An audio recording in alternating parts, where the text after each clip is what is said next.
Bienvenue. Aujourd'hui, on se penche sur un outil de recrutement qui gagne en popularité, la prime de cooptation. On va s'appuyer sur un article assez précis de la Paix Facile pour décortiquer un peu ce que c'est, le cadre légal et surtout comment elle est traitée en paix. L'idée, c'est de clarifier tout ça, pour bien comprendre les enjeux. Exactement. C'est une prime qui, elle peut sembler simple. Comme ça, on récompense un salarié qui recommande une nouvelle recrue, quoi.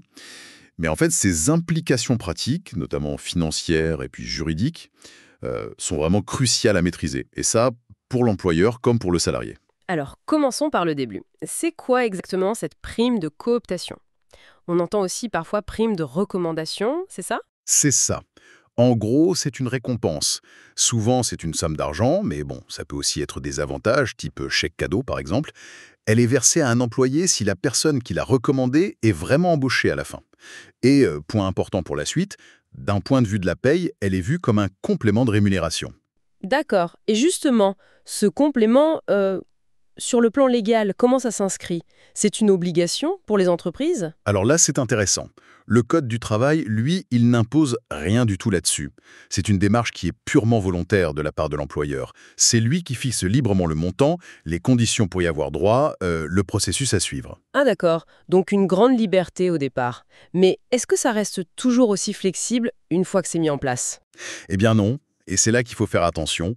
Si l'employeur s'engage, alors ça peut être via une mention dans le contrat de travail, un accord d'entreprise, une simple note interne, ou même, attention, par un usage constant dans l'entreprise. Et bien là, il est tenu de la verser, selon les règles qu'il a lui-même définies. Le côté facultatif du début, il se transforme en obligation. D'ailleurs, certains accords de branche peuvent parfois même imposer des montants minimums. Donc la clarté des règles, c'est vraiment essentiel pour éviter les problèmes. Je vois. Une flexibilité qui engage en fait. Et concrètement, le versement, ça se passe comment? Et quand, en général? Les modalités, elles varient d'une entreprise à l'autre, c'est sûr, mais une pratique qu'on voit très souvent, c'est le versement après la validation de la période d'essai de la personne recrutée. C'est une façon pour l'entreprise de s'assurer que la recommandation a bien mené à une intégration réussie, durable, quoi. Logique, oui, du point de vue de l'employeur, pour être sûr de l'investissement, si on peut dire. Il y a d'autres façons de faire? Oui, oui, on voit parfois des versements en deux fois. Une partie à l'embauche et puis le reste à la fin de la période d'essai. Plus rarement, tout est versé dès arrivée. Pour la forme, bon, l'argent via la fiche de paye, c'est le plus courant. Mais les chèques cadeaux ou vacances, ça existe aussi. Le point vraiment crucial, ça reste la communication. Les règles du jeu, qui peut recommander, qui est éligible comme candidat, la procédure exacte, les délais, tout ça doit être hyper clair pour tout le monde. Abordons le point sensible, le traitement en paye. C'est souvent là qu'il y a des questions. Comment ça apparaît sur le bulletin de salaire, cette prime? Oui, c'est un élément clé, et souvent un peu sous-estimé. La prime, elle figure sur le bulletin comme un complément de salaire brut. Elle s'ajoute donc au salaire de base avant tous les calculs de retenue.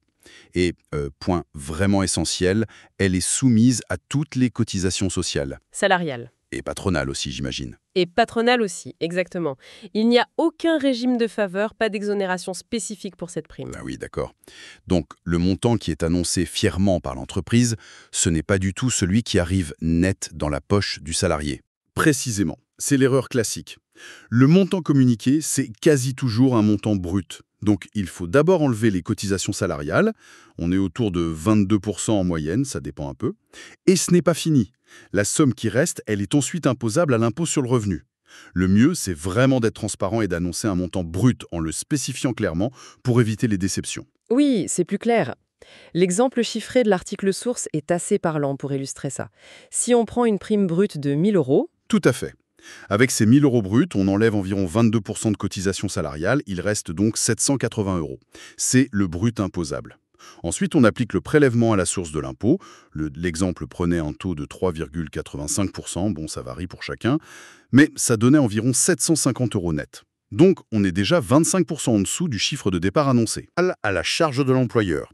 Si on prend un taux moyen, disons 18%, comme dans l'article, le coût total pour l'employeur, ça monte à 1180 euros. Pour une prime qui était affichée à 1000 euros au départ. Cet exemple, il montre bien l'impact financier réel. Ce n'est pas anodin, c'est un vrai élément de la masse salariale. ok, donc pour résumer, la prime de cooptation, c'est un outil de recrutement qui peut être intéressant, facultatif au début, mais qui devient une vraie obligation si l'entreprise s'engage. Et sur le plan financier, pas de cadeau, c'est traité comme du salaire brut normal, donc soumis à cotisation et à l'impôt. C'est exactement ça. C'est un levier qui peut être efficace pour mobiliser les réseaux des salariés. C'est souvent bien perçu, ça valorise leur implication. Mais voilà, sa mise en place demande de la rigueur. Il faut bien définir les règles et surtout bien comprendre comment ça se traite en paye et fiscalement. Merci, c'est beaucoup plus clair comme ça. Bon, pour finir, peut-être une petite question pour ouvrir la réflexion. Justement, en voyant ce traitement de salaire classique et le fait que la promesse engage l'employeur, comment les entreprises peuvent-elles trouver le bon équilibre?